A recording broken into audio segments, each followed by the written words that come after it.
when we were talking about, yeah. you're just an artist, you just put out music, it was art. It got me thinking about like Rage Against the Machine. Oh yeah. Like they were huge. Were they called activists and conspiracy theorists by the press when they would put out a song? No, they weren't. But I mean, I pulled up their lyrics to Guerrilla Radio, and it's like indistinguishable from the message of Alex Jones at the time. Mm-hmm. But they would call Alex Jones a far right. At the time, they weren't really saying a lot of far right stuff. Then all of a sudden, by today's standards, Rage Against the Machine is pro-war machine. They work with the Democrats they sure basically are. on voter initiative type stuff. Like, not literally, but I mean like, go vote. We're on the left. Support Ukraine. That kind of stuff. Put on your mask. Take your vaccine. Which is crazy because it used to be the opposite of that. Like Yeah. there was a lot of like Bob Dylan and all those guys back in what was it, the 60s or something was against war. A lot of songs were. Yeah, I mean, a lot of things changed too when you had the progressive left really embrace Obama, because what you had was a political movement that had been anti-authoritarian, suddenly finding a leader who they rallied around. And so then they were like, oh, now we adore the president. Now we adore everything. Love the establishment. We love the establishment. We love everything that he's telling us to do. And so now we're going to do it. So the group of people who had been saying their whole time, the boomers and the hippies and whatever, question authority, changed their minds and said, embrace authority. And the Obama administration really, really grabbed power that way. Grabbed power over people, not even necessarily just institutionally, but power over people. And so then when Trump came in, it was such a betrayal because these were the people who wanted to love the White House. They wanted to love the, leader. And suddenly they couldn't love the leader. So they were totally broken. That's why they started resistance before they even knew what any of the policies were, like total morons, That's just so ridiculous. It always makes me think of, the aspect of politics that's just team sports, right? We like the White House when our guy, if he's on the blue ticket and he's got a D on his shirt, he's the one. But if it's those red guys with the Republican name, then we're out. And I think that is so indicative of the herd mentality that so many of the institutions in America right now want people to rely on. They don't want you to think critically about like, oh, well, I like this policy from this one guy, but on the other side of the aisle, this guy's policy is pretty good, because it's much easier for them to work. Everyone says, oh, well, bipartisanship, and we need the bipartisanship. No, they don't. They want their party to be completely in power and every single one of their bills to pass with no help from the other side because it's easier for them. Democrats want one token Republican like Adam Kinzinger or Liz Cheney so they can call it a bipartisan bill. Right. We represent the people. We're bipartisan. It's like, no, you're not. Shut up. Well, we saw that with January 6th where, what was it? Who was the House Speaker at the time? Was it McCarthy? And McCarthy wanted to sit Jim Jordan and Jim Banks on the January 6th committee. And Nancy Pelosi said, absolutely not. We're not going to seat them, and offered seats to Cheney and Kinzinger. And so you had the Republicans saying, we're not going to seat anybody. McCarthy said, we're not going to seat anybody then. This is a totally illegitimate committee. And now for some reason, they're still honoring those subpoenas. Like, why didn't they rescind them right away? It's like... I don't understand. It almost makes me wish they had seated somebody who would have really held everything up. But they couldn't. Pelosi would not approve anybody, any of the hardliners, to sit on that committee. And somehow they let that committee go forward anyway. That was a big mistake. Yeah, it's crazy. I don't know if they had the power to change it, but they might have protested it every chance they got. Well, they're filing now to basically nullify a lot of what they did. So I hope that they actually do it in time. I mean, Bannon's supposed to report to prison in Connecticut on July 1st. Peter Navarro's already in prison in Miami. He already is. Yeah, he sure is. Yep. Yeah. They've arrested, what is it, like a dozen or so Trump associates. Lawyers are being threatened with jail. I don't know how you look at Trump's lawyers going to prison. His lawyers. Yeah. For offering him legal advice.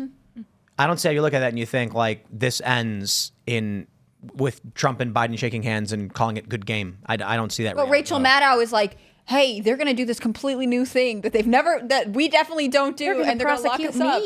What are you talking about? For lying or something. I don't know. What did I ever do? It's different when we go after the former president's lawyers. He deserves it because he is so bad. Like, the logic is so ridiculous because so much of it is personality based, right? The fact that the Biden administration Trump has really moderate policies. Yeah. Well, and the fact that the Biden administration has reintroduced so many of, his border policies, they kind of quietly are like, oh, we made this big scene out of doing something, but actually bad consequences there. It's like admitting... they're pretending that they're doing it. Pretending they're right, exactly. And I think ultimately this is the real issue, which is like no one wants to be like, we made a mistake. We went too far on that one, because they have built this narrative that electing Trump for a second term would be the end of the nation as we know it, and no one's life would get better, and they have to keep that door closed to keep anything that they have said in the last decade legitimate.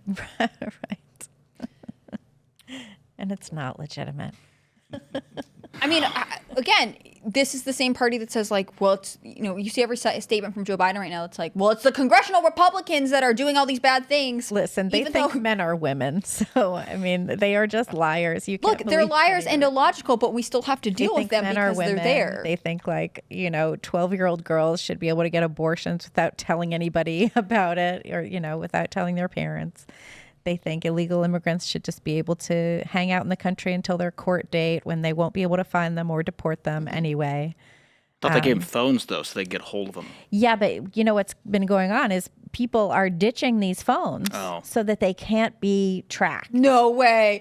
People came here illegally who didn't want to register with the government, don't want to be tracked. Dollars for this phone This is a crazy program. thing. I know. Yeah. Right? It's almost like it's so logical that we could have seen it coming. I wonder why they don't want to be tracked after ditching their IDs at the border so that they could assume a new identity.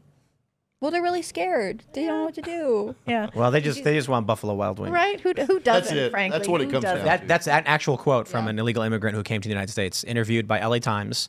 They said, "Why are you coming here?" And they said, I miss Buffalo Wild Wings. And it was at that point I realized they really are just like us. Yeah. Have Buffalo Wild Wings responded to that? I don't know, Buffalo but I Wild love Wings invested B-dubs. heavily wherever they were. Dude, come on, everybody, you got to empathize with that. Like, wow, damn, sure. you can't come in, but I do understand why you want to be here, because B-dubs is awesome. They had a coyote with a sponsor. You come in, it's like Buffalo Wild Wings. I love this story because Mexico has Buffalo Wild Wings, and so when this caravan was coming to the U.S., and an LA Times reporter was like, "What are you coming for?" One guy said, "I want my PlayStation back, which I left in America when they deported me." And then another person was like, I miss Buffalo Wild Wings. And I'm like, yo, I've been to Mexico City and I went to Buffalo Wild Wings. And it was fantastic. I've Was never it had better than Buffalo Wild Wings in the I've US? never had a bad experience at Buffalo Wild Wings. That's good to know. They have not paid me to say that. It's just, how do you go wrong with chicken and barbecue sauce and like all the different sauces? Blue cheese, you do I'm the like, you blue give me, cheese dip. I don't do blue cheese. No, ranch all the way. Ranch. I like the blue But they have like 10 sauces, and I'm like, I could have chicken in 10 different sauces. I don't like the I sauce. understand. America is Great. an amazing country, let me tell you. But as an aside, this is why illegal immigrants want to come here. Right. I use the Buffalo Wild Wings thing because it's kind of funny. It's like, haha, we get it. Yeah, but they like Pizzeria Uno's, man. They like KFC. They like Portillo's All these in things Chicago. are good. I mean, these are all good things. We have fat homeless people. Right, yeah. They're like, I gotta get that. Well, this is why it's That is taking so true. long for our civilization to collapse. I mean, we built it really big, on top of like a mountain of chicken bones. So many different sauce bottles. You would not even believe. That's what the real plastic in the ocean garlic is. Parmesan. I was gonna say the garlic Yes. Parmesan. That's my favorite. Oh yeah, I'm so hungry right now. It is so Friday night. And now all these illegal immigrants are coming here.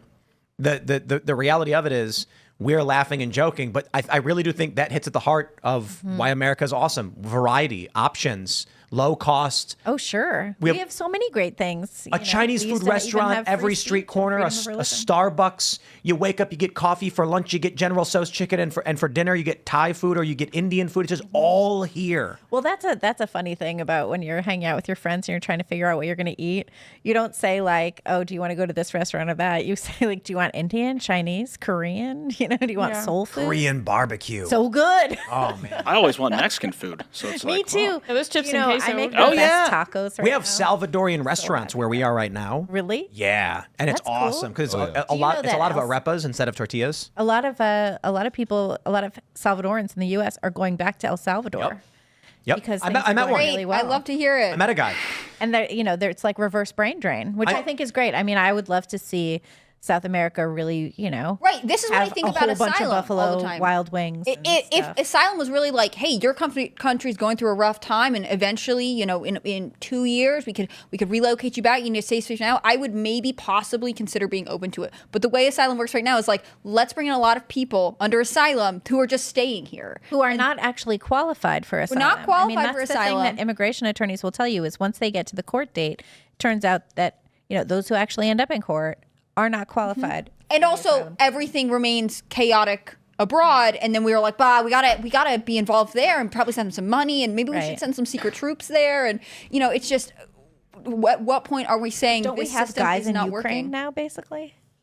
I mean, we have 3,000 people in Jordan. I'm sure we have people in Ukraine. Seems like we should send American food businesses to Mexico to open there and bring our culture to Mexico. Thanks for watching this clip from Timcast IRL. Make sure to check out the live show Monday through Friday at 8 p.m. on this channel. Subscribe, and we'll see you all there.